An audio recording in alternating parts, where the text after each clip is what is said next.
Hey, Universal Coworkers, it's your girl V, teller of tales, and you're tuning into I Hate Work, the podcast where I rant about every wild job I've ever had. From drunk managers, failed drug tests, personal drama, and coworkers who turn into family, I've experienced the most. So call out, grab a cup, because you do not want to miss this piping hot tea, and go down this journey with me. This is where I discovered where writing was the only job meant for me. Let's get into it. Hey everybody, welcome back to I Hate Work, my little rant on all the employers that I have worked and how they've pushed me to hate corporate America and how they treat their employees. In today's episode, we're going into my third job.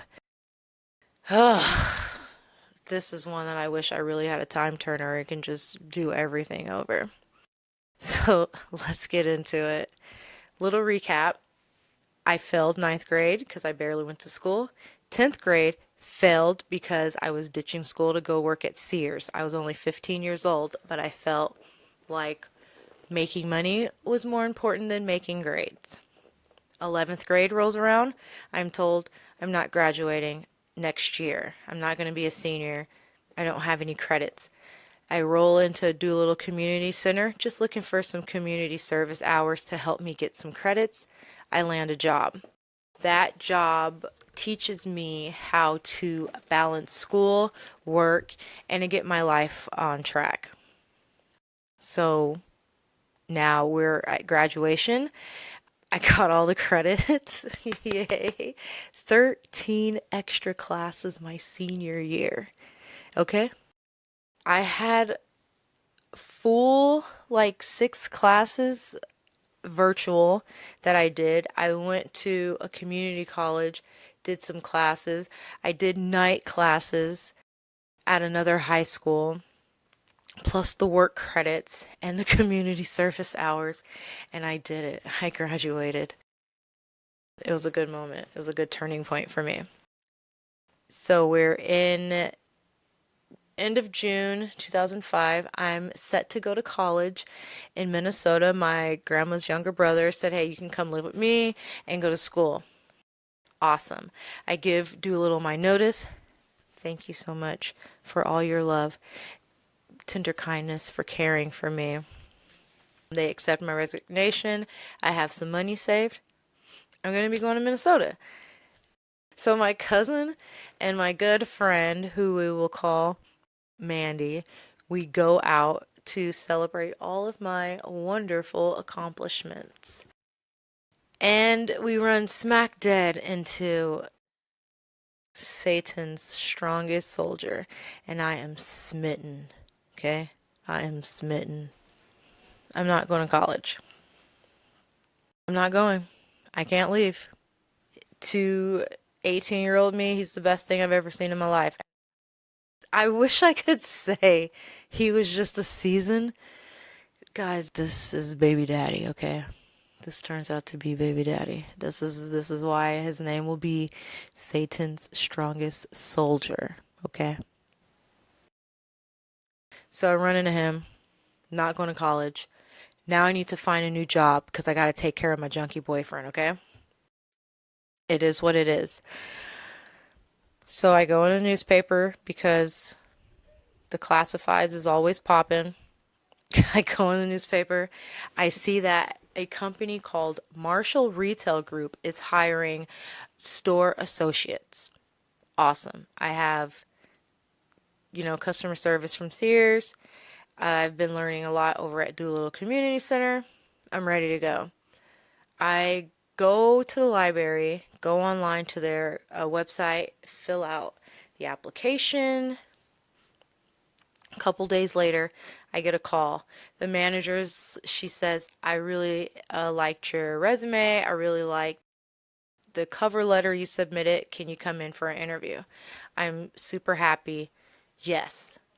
Where am I going? Stupid me, I didn't even ask her which store I was going to.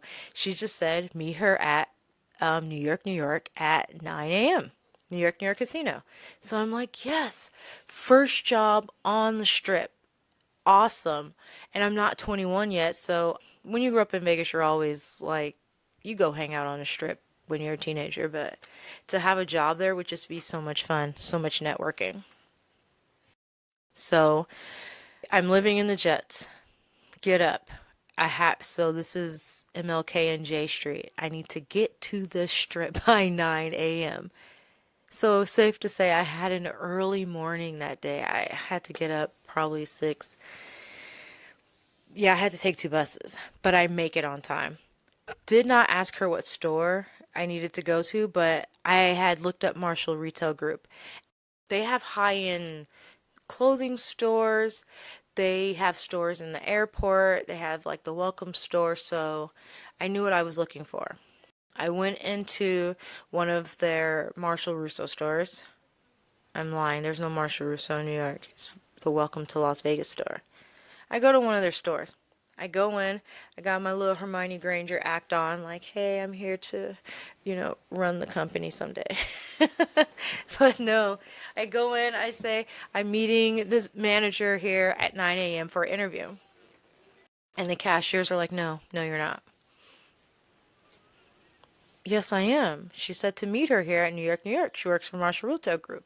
Let's call her Becky. I'm meeting Becky. And they say, oh, Becky's downstairs in Harley Davidson. Just take the escalators down. She's right behind it. Harley Davidson?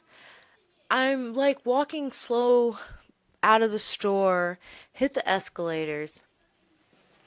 Not Harley Davidson. I don't want to work there. The media has taught me that bikers are nothing but racists, drunks, that they are MAGA before MAGA even existed. I don't want to work at Harley Davidson. My brain's like, just leave, go back to the library today, find another job. But I'm a Capricorn, not a Sagittarius. I pull up my slacks, I go in the store, getting hired.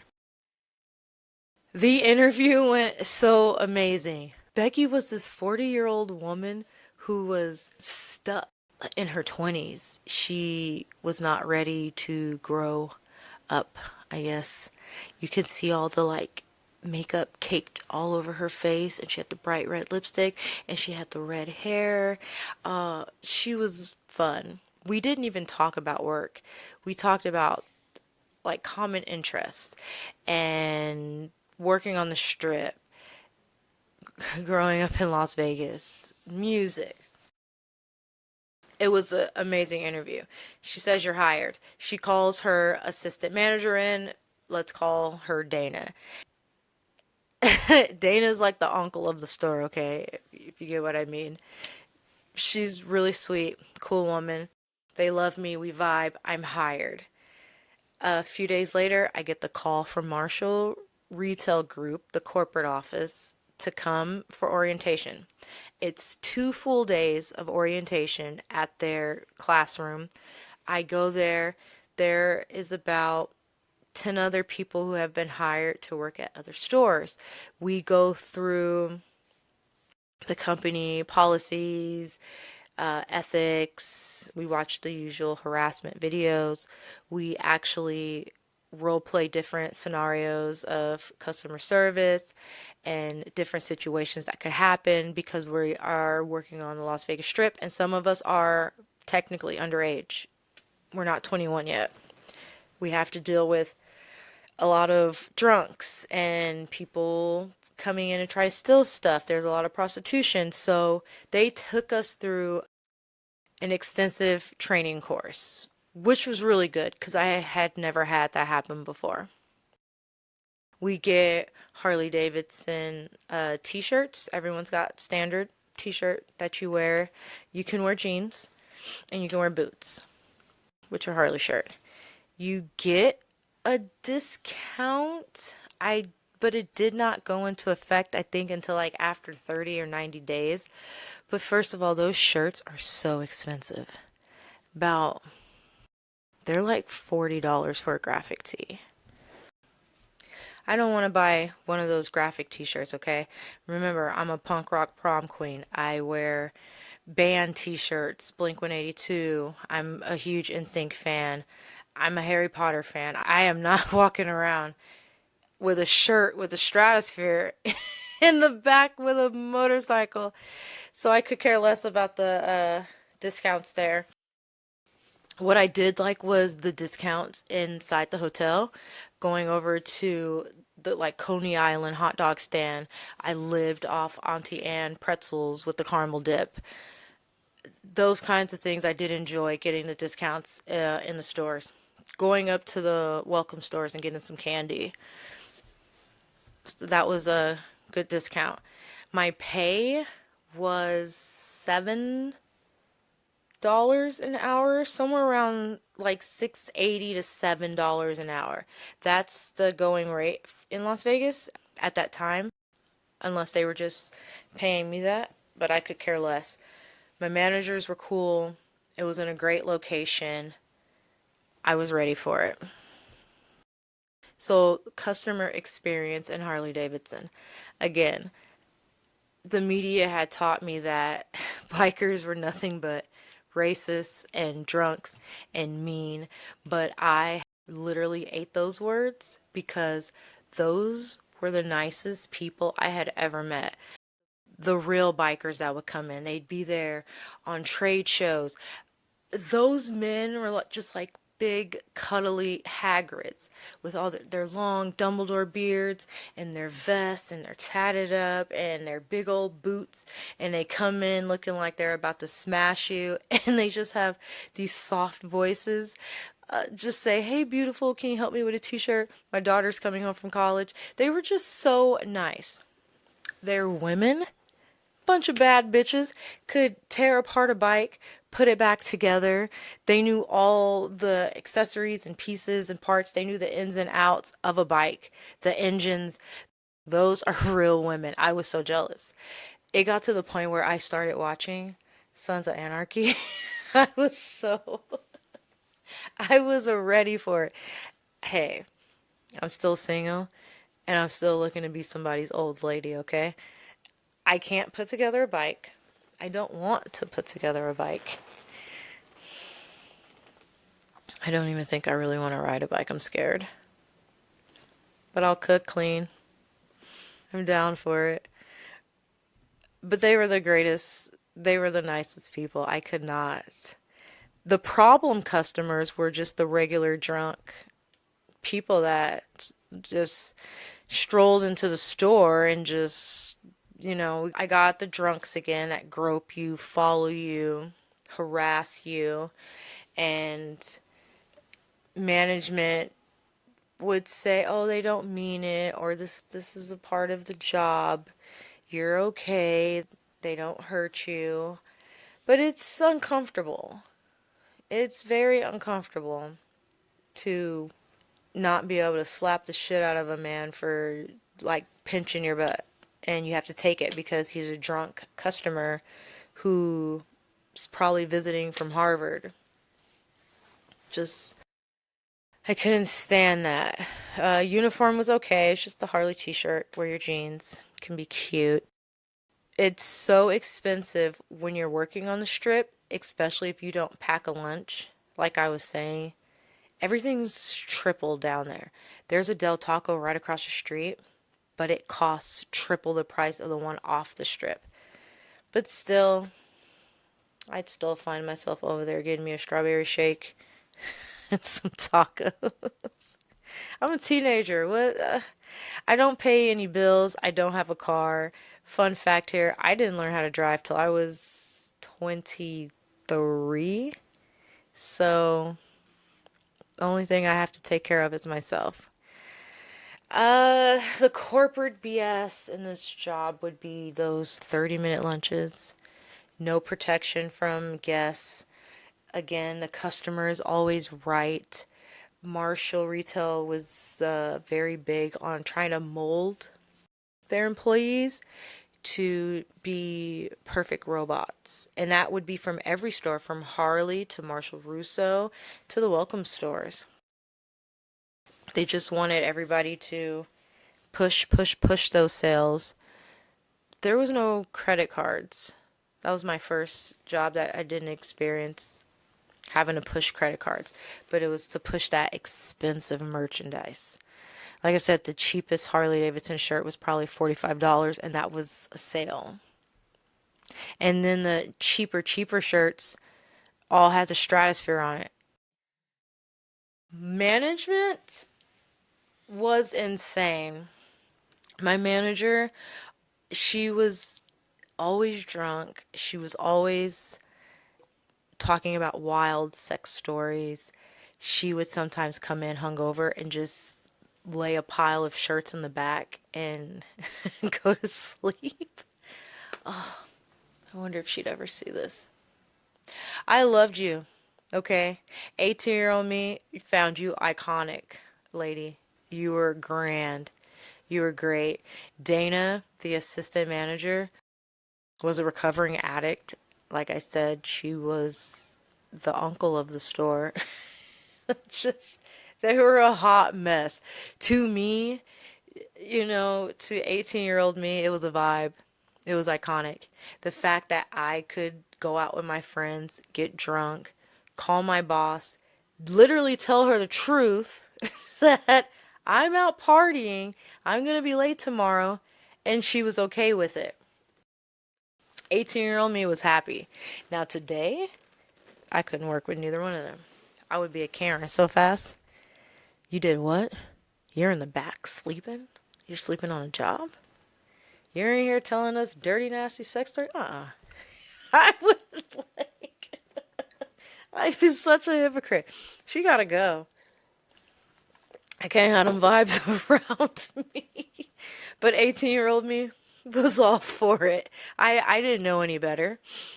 Like I said, Sears had already laid the foundation. You get a job, you accept the pay, you accept what is happening inside of here, and that's exactly what it is. I accepted it. So what happened? What led to me leaving this job? I'm doing really good. Management likes me. Becky mentioned she wants to make me a store supervisor. And this is another thing about that company. They said, "Oh, you're doing great. We want you as a supervisor. We're going to put you in a probationary period.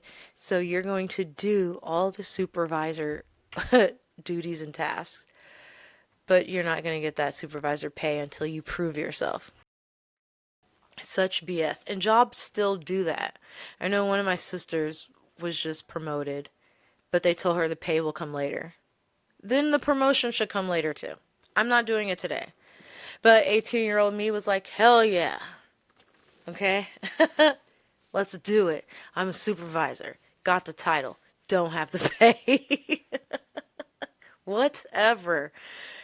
So I don't know what happened. I think a couple people went off somewhere. We lost a few people from the store. I don't really know what happened because I can't remember not one coworker from the store.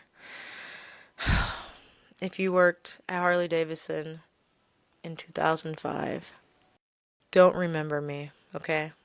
It's totally fine. 2005, 2006 era. Don't remember me because I don't remember you. And it's not a good time to be remembered at the store at this time anyways. So we're short staffed, which is retail life. They're always short staffed. And I have a bright idea. I know some great people that need a job. So, not to throw my family's dirty laundry over the line, but I have to make it make sense. I'm so sorry, Grandpa. So, Grandpa had a second family. So, family dynamics will be a whole nother series, but Grandpa had a second family. I didn't know about these people. My siblings didn't know about these people. Mom knew about her other brothers and sister. The younger one comes to Vegas. He wants to get to know the family. He moves in with my mom. Everybody's happy family. He needs a job. He's younger too. Boom, you're in. I I get him a job. I get cousin who I've always lived with. I get her in. And Bestie Mandy. All three of them come in. They meet with Uncle Dana and and Becky. Becky's ready to jump Uncle's bones. She's like, "You are hired, brother man." They're all hired. They go off to corporate. They do their thing. They do their training. They're ready to go. They come to the store. I start training them. It's a good time. All my besties, my family, like we're in the store. It's a good time. I don't know why, because when I started, corporate gave me a drug test right away. Passed. Good to go in the store. They don't drug test these three. And I don't know why. So Becky gets a call from corporate. Hey, your three new hires have not been drug tested. She lets them know, hey, you guys got to go down ASAP. You can't come back to work until you get your drug test. She pulls me aside. Hey, Vernice, I don't know why, but since these are your referrals, they want you to re-drug test too. And I'm like, okay, that's fine. So the four of us plan to go take our drug test together. Mandy, she does drugs. She's in the bathroom. She's in the sink and she's lathering her hair up. She's got some shampoo she went and bought. Me and my cousin are like, what the heck are you doing? She's like, ladies, you guys should have some. It's a hair drug test. It's not a piss. And we say, no, it's okay. We are fine. We're not crazy like you. And she insists, I need you. She goes, we all need to take this. Everybody needs this shampoo. And she looks so crazy in the bathroom at the casino, just like putting that in her hair. And we keep telling her, we're good. It's fine. So we all go take our hair drug test together. A few days pass.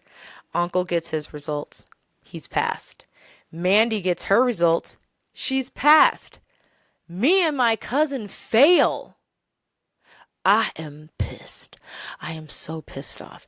I go straight to corporate on the bus because I live on the freaking bus.